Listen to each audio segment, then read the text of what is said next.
For this scenario, let's imagine that we got a call and the user Jimmy, who's supposed to have administrative rights in all of vSphere, is not having success. So we ask some questions about Jimmy, and here's what we discover. Jimmy is a user inside of Active Directory, and inside of Active Directory, the Jimmy user object is part of a group called Domain Admins. And the Domain Admins group in Active Directory has been given King Kong rights globally in vSphere. So we could ask ourselves, okay, what are some of the things that could go wrong? Well, the integration between the vCenter server appliance and Active Directory, that could have failed, and then no one from Active Directory could authenticate. Or maybe inside of Active Directory, Jimmy isn't in the correct group. Or maybe the Domain Admins group isn't correctly associated with the permissions in vSphere that it needs to be. So those are all possibilities regarding why Jimmy, the new user, isn't getting the access that he needs. So what I recommend that we do in the lab is let's log on as Jimmy at nuggetlab.com, see what he would see as a user, because maybe Jimmy can't even authenticate, which is the problem, or perhaps he can authenticate, but he doesn't have the permissions he needs inside of vSphere. So let's log on as Jimmy at nuggetlab.com, take a look at the results, and then we'll troubleshoot from there. So here in the vSphere web client, we'll log on as Jimmy at nuggetlab.com, and we'll tab down, and then we'll use the lab password to log on, or attempt to log on at least, as Jimmy, and we'll click Login. Well, this is a good first step. So we're logged on to the vSphere web client. We're logged on as Jimmy at nuggetlab.com. As a result of Jimmy being a fresh logon, we have the default layout. So we can minimize the recent tasks, minimize the alarms, and minimize work in progress as well.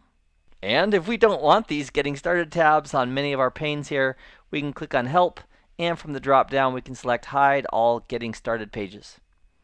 Alright, so it looks like Jimmy can log in. If we go I was going to say if we expand the USA, but it's currently expanded. So what we cannot see is we cannot see the Las Vegas data center.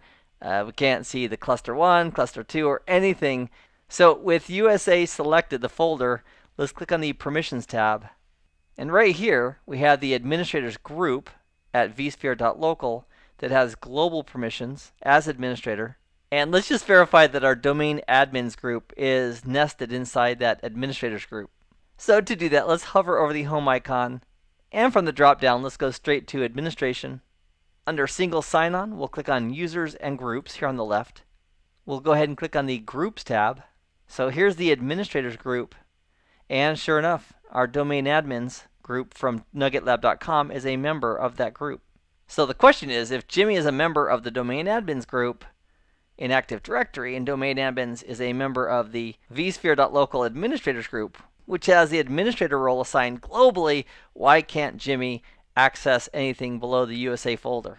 And one possibility is that Jimmy has been assigned more explicit rights at a lower level. For example, no access would definitely do it, which would cause everything at that level and below on behalf of Jimmy to not even show up because he doesn't have the rights. So let's log out as Jimmy. So we'll click on Jimmy's name. From the drop down, we'll click Log Out. And let's log on as administrator at nuggetlab.com. We'll tab down, we'll put in our lab password, and we'll click Login. Okay, so logged on as administrator at nuggetlab.com, we can see everything here in our tree inside of vCenter. And Jimmy could only see USA, but nothing below that. So what we could do is we could take a look at the Las Vegas data center, which Jimmy did not have any access to. And with that selected, we can click on the Permissions tab. And sure enough, right here, Jimmy at nuggetlab.com has been assigned the role of no access at the Las Vegas data center object and its children. And that's the reason that Jimmy could see nothing below the USA folder, because of this permission that was more explicitly assigned right here. So if Jimmy is supposed to have full access to everything, we can simply remove this explicit right by selecting it and then clicking on the X to remove the permission, clicking on Yes to confirm. We'd also want to log on as Jimmy and verify that it works. So we'll go ahead and click on the administrator at nuggetlab.com. From the drop down, we'll click on Log Out. We'll then go ahead and log in as Jimmy at nuggetlab.com. We'll supply the lab password and click Log In. Hopefully this time with better results. So now logged on as Jimmy, if we expand the USA folder, there's the Las Vegas data center. If we expand that, we have cluster 1 and cluster 2, and that looks a lot better. So in this lab, we have the hands-on opportunity to practice working with permissions and also troubleshooting why an individual might not have the permissions that we're expecting. And in this case, it was because of a more specific permissions assignment at a lower level in the hierarchy.